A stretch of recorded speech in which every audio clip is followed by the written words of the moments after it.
I never thought a simple family gathering in the dusty heart of Montana could unravel decades of quiet resentment.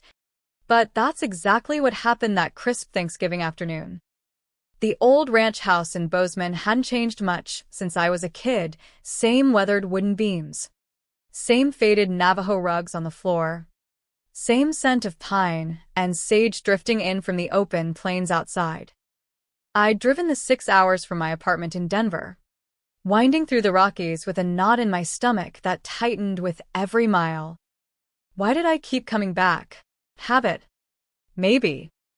Or that stubborn flicker of hope that this time, things would feel different.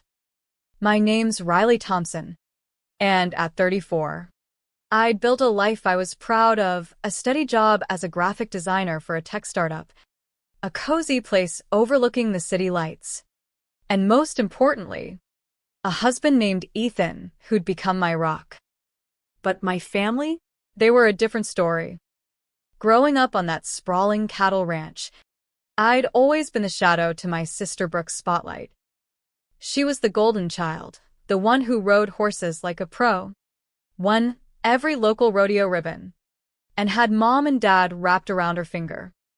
Me? I was the quiet one, the bookworm who preferred sketching landscapes over mending fences. It wasn't that they hated me, it was worse, they just didn't see me. As I pulled up the gravel driveway, dust kicking up under my tires, I spotted Dad out by the barn, his Stetson tilted low against the sun. Jack Thompson, a man of few words, gave me a nod and a half-hug. "Good to see you, kid," he muttered, his calloused hands patting my back awkwardly. Mom, Evelyn, was in the kitchen, apron dusted with flour, stirring a pot of chili that filled the air with cumin and chili peppers, a Western twist on the holiday classics. She pecked my cheek without stopping her work. "Riley, honey, you brought the cornbread?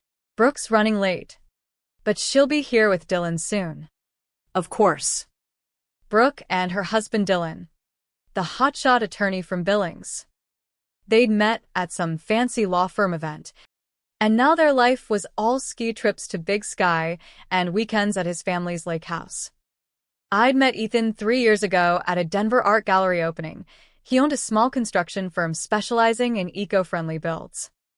We clicked over shared laughs about city folks trying to go green in the mountains. Our wedding had been intimate, on a sunny beach in California, with waves crashing and 20 close friends cheering us on. Ethan's family had flown in, tears and toasts all around. But my side? Empty seats where they should have been. I'd sent the invitations 8 months earlier, physical cards with pressed wildflowers, emails with all the details, even texts to the family group chat, calls, voicemails, reminders. Nothing. Radio silence. At first, I thought maybe the mail got lost in the vast Montana postal routes, or emails landed in spam. But deep down, I knew better. Brooke's big engagement party was right around the corner back then, and she'd always had a way of making sure the family's focus stayed on her. Walking into the dining room, I set down the cornbread and glanced at the walls lined with photos. Brooke at her high school prom. Brooke graduating from Montana State with honors. Brooke and Dylan on their honeymoon in Hawaii. My college graduation from the University of Colorado? Not a single frame. My 30th birthday? Forgotten because Brooke needed help planning her bridal shower. I'd sat alone in a Denver diner that night, nursing a slice of pie while a kind waitress comped my coffee. "Rough day?" she'd asked.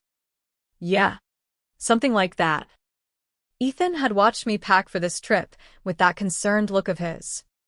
"You don't have to keep proving yourself to them, Riley," he'd said, pulling me close. "Family should lift you up, not make you feel like you're chasing scraps."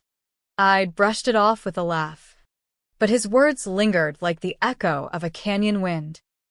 Maybe he was right. Maybe I'd spent too long trying to fit into a role that was never mine. Brooke arrived fashionably late, her SUV crunching over the gravel, Dylan trailing behind with a bottle of whiskey. She swept in like a summer storm, hugging Mom with dramatic flair and planting a kiss on Dad's cheek. Traffic on I-90 was a nightmare, she complained, shrugging off her jacket. Her eyes flicked to me, barely a nod, like I was the hired help. Hey, Riley. Still grinding away in Denver. We settled around the table. The spread a mix of turkey, stuffing, and Mom's famous green chili casserole. Conversation flowed. But as always, it circled back to Brooke. Her new promotion at the marketing firm. Their plans to buy a vacation cabin in Jackson Hole. How Dylan had just won a big case defending a local rancher in a water rights dispute. Perfectly legal. Of course. All above board in the eyes of Montana law. I sat there, nodding politely. My contributions brushed aside like tumbleweeds in the wind. Then it happened. Brooke leaned back, swirling her glass of Cabernet like she was toasting her own perfection. So, Riley, she said, loud enough to cut through the chatter. Still flying solo at 34? That's gotta be tough in a city like Denver, everyone pairing up like it's Noah's Arkansas. The room went still. Mom's spoon clattered against her plate. Dad's fork hovered midair. Dylan shifted uncomfortably, avoiding my gaze. No one jumped in to defend me. No hey. That's out of line. Just silence. Thick as Montana fog. Something inside me snapped, not with rage, but with a quiet resolve. I'd had enough of being the invisible one. I set down my fork, meeting her eyes steadily. Actually, Brooke, I wouldn't worry about my love life. I've been married for 8 months now. The words hung in the air like gunshot smoke. Mom's face paled under her sun-weathered tan. Dad's jaw slackened. Even Brooke, queen of comebacks, just stared, her smirk frozen. And I hadn't even dropped the real bombshell yet. The silence stretched, broken only by the distant lowing of cattle outside. I let it linger, savoring the shift in the room, the way the power I'd never held suddenly felt tangible. Growing up in Bozeman, I'd learned early that family dynamics on a ranch were like the land itself, harsh, unforgiving, and full of hidden fissures. Dad had inherited the place from his folks. 500 acres of rolling hills and stubborn soil. Mom ran the household with an iron fist wrapped in folksy charm. Brooke thrived in it, always the one leading the trail rides or charming the neighbors at county fairs. Me? I was the afterthought. The one who'd rather hike alone in the Gallatin Mountains than join the social whirl. Why didn't you tell us? Mom finally whispered, her voice cracking like dry earth. I did, I replied calmly. Multiple times. Brooke recovered first, forcing a laugh that echoed hollowly. Come on, Riley. Married? To who? Some guy you met online. His name's Ethan, I said. We met at an art show. He's kind, successful, runs his own business. And yes, we're married. Legally, happily, the whole 9 yards. Dad rubbed his temples, looking older than his 62 years. This doesn't make sense. We'd have known if there was a wedding. That's when I pulled out my phone, sliding it across the table like evidence in one of Dylan's court cases. I'd prepared for this, gathering proof over the months of hurt and confusion. No laws broken, nothing that would hold up in a Montana courtroom, but enough to expose the sabotage. Look, I said, tracking info on the invitations I mailed. 5 envelopes, all delivered here to the ranch. Signed for on April 15th. Mom leaned in, squinting at the screen. The signature was unmistakable. Brooke's flourish. The same one she'd used on every birthday card and legal doc. Dylan glanced over, his lawyer instincts kicking in. Signatures can be forged, but this looks legit. Brooke's face flushed. Anyone could have signed. The mail guy probably just scribbled it. I swiped to the next tab. Email logs. Invites opened from this IP address, the ranch's Wi-Fi. Then deleted within minutes. I paused, letting it sink in. And the family group chat? I was removed right after I posted about the wedding date. Texts ignored. Voicemails unheard. The table erupted in murmurs. Mom turned to Brooke, eyes wide. Honey, did you? Brooke slammed her glass down, wine sloshing. This is insane. Why would I do that? Because my wedding was 2 months before your big engagement bash, I said quietly. You didn't want the distraction. Admit it, you made sure no one knew. Flashbacks hit me like a sudden squall. My high school graduation, where Mom and Dad left early to drive Brooke to a volleyball tournament in Missoula. My college acceptance, celebrated with a quick pat on the back, while Brooke's sorority induction got a full family barbecue. When I bought my first car with savings from waitressing summers at Yellowstone, they barely glanced at it. But when Brooke got her Jeep, Dad spent a weekend detailing it himself. I'd internalized it all, telling myself it was just how things were in Big Sky country, survival of the fittest, or the loudest. Ethan had seen through it from our first family visit. They're missing out on you, he'd said after a tense dinner, where Brooke dominated every story. But I kept showing up, driving those long highways, hoping for a scrap of recognition. Now, with the proof laid bare, Brooke's mask cracked. Fine, she hissed. I saw the invites. I put them aside. Your little beach thing in Cali? It was nothing compared to what we had planned. I wasn't letting you steal the thunder. Mom gasped. Dad's fists clenched. Dylan stared at his wife like seeing her for the first time. You hid them? That's manipulative. It wasn't illegal, Brooke snapped. Defensive. Just family stuff. But it was more than that. It was a lifetime of her pulling strings, ensuring she stayed center stage. In the West, family ties are supposed to be unbreakable, like the bonds that hold a herd together. Yet here we were, fractured. I stood, my chair scraping against the hardwood. I'm not here for revenge. I just want you to see what you've done, what we've all let happen. As I headed for the door, the vast Montana sky outside felt liberating, not isolating. But this wasn't the end. Not yet. Stepping onto the porch, the cool evening breeze carried the scent of hay and distant pines, grounding me amid the chaos I'd unleashed. I didn't storm out in a rage, that wasn't my style. Instead, I walked with a steady calm, the kind forged from years of quiet endurance. Behind me, voices rose, Mom's tearful questions, Dad's gruff demands for explanations, Brooke's heated denials laced with accusations of my jealousy. Dylan, ever the mediator, tried to de-escalate, his legal training kicking in to parse facts from emotions. I drove a few miles down the highway before pulling over at a scenic overlook, the Rockies silhouetted against the sunset. My phone buzzed. Ethan. How's it going? He asked, his voice a bomb. I told him, I said. Everything. He listened as I recounted the confrontation, offering no judgments, just support. You've carried this too long, Riley. Whatever happens next, we've got our own path.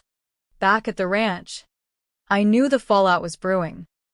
Brooke had always been the orchestrator, but this time, her script had flipped. Growing up, she'd twist situations to her advantage, like the time I won a state art contest, only for her to accidentally spill coffee on my entry before the ceremony, shifting focus to her drama club performance. Mom and Dad, They chalked it up to sibling rivalry. The kind that's normal in rural families where kids compete for limited resources. But this, hiding wedding invites wasn't just petty, it was a deliberate erasure. In Western culture, weddings are community affairs, barbecues, Bondance. neighbors pitching in. Mine had been small by choice, but their absence stung like a brand. Legally, no crime. Montana doesn't mandate family attendance, but emotionally, it was theft of a milestone. Hours later, Dad called. Riley, Come back. we need to talk this out. I hesitated but turned the car around. Family, after all, is like the land. You can't just abandon it without trying to mend the fences. Back at the house, the table was cleared, tension thick as smoke from a wildfire. Brooke sat rigid, eyes red-rimmed. Mom dabbed at hers with a napkin. Dylan poured coffee, playing neutral. Sit, Dad said gruffly. Explain from the start. I did. Recounting the invites, the ignored calls, the deleted messages. Brooke interrupted at first, but Dad silenced her with a raised hand, a rarity. Let her speak. When I finished, silence fell again. Then Brooke spoke, voice small. I was scared. Your life always seemed so independent. I thought if everyone focused on you, I'd lose what little hold I had. It was the first crack in her armor, a glimpse of vulnerability beneath the bravado. In the American West, admitting weakness isn't easy. It's a land of tough cowboys and resilient pioneers. But here, in our kitchen, it felt like a breakthrough. Mom reached for my hand. We failed you, Riley. We got so caught up in Brooke's whirlwind, we didn't see yours. Dad nodded. I should have asked more. About your work, your life. Hell, I didn't even know Ethan existed till tonight. We talked late into the night, unearthing old hurts. Brooke admitted her jealousy stemmed from feeling pressured to be perfect, the ranch's future heir, the one who stayed close while I escaped to the city. I shared my pain of invisibility, how it made me doubt my worth. Dylan chimed in, suggesting we set boundaries, like regular check-ins without favoritism. No legal contracts, just honest commitments. As dawn broke over the plains, exhaustion gave way to tentative hope. This wasn't instant forgiveness, but a step toward healing, a humane rewrite of our family story.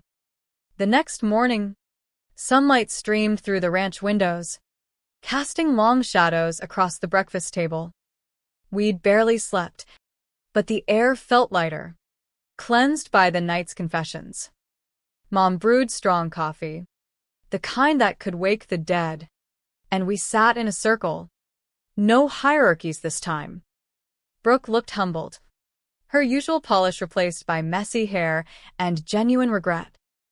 Riley, I messed up bad, she said. I let my insecurities turn into something ugly. I nodded, sipping my mug. It hurt, Brooke. Not just the wedding, everything. But I get it now. We both got shortchanged by how things were. Dad cleared his throat. This family's like an old fence, needs mending to hold strong. From now on, equal time, equal attention. We brainstormed ways forward, monthly video calls, alternating holidays at each other's places, even a family trip to Yellowstone to reconnect. Dylan offered to mediate if needed, drawing on his experience with client disputes, always keeping it legal and fair. Ethan arrived that afternoon, driving up from Denver after my text. Introducing him felt surreal. Mom hugged him warmly. Dad shook his hand firmly, asking about his business with real interest. Brooke apologized directly, and, to my surprise, they hit it off over shared stories of Montana winters. Over the following weeks, change took root. Dad called to chat about my latest design project, praising my creativity in a way he'd never done. Mom sent care packages, homemade jerky, and sketches of the ranch she'd found in my old room. Brooke and I started texting. Small steps, sharing recipes, venting about work, building bridges one message at a time. The lessons settled gently. Family isn't about perfection. It's about choosing to see each other, flaws and all. In the vast West, where isolation can breed resentment, communication is the lifeline. Christmas came, and we gathered again, not in tension, but in tentative joy. Ethan fit right in, helping Dad with chores while Brooke and I baked pies, laughing over old memories. No drama, just humanity. As winter blanketed the ranch in snow, our family dynamic evolved into something steadier, more equitable.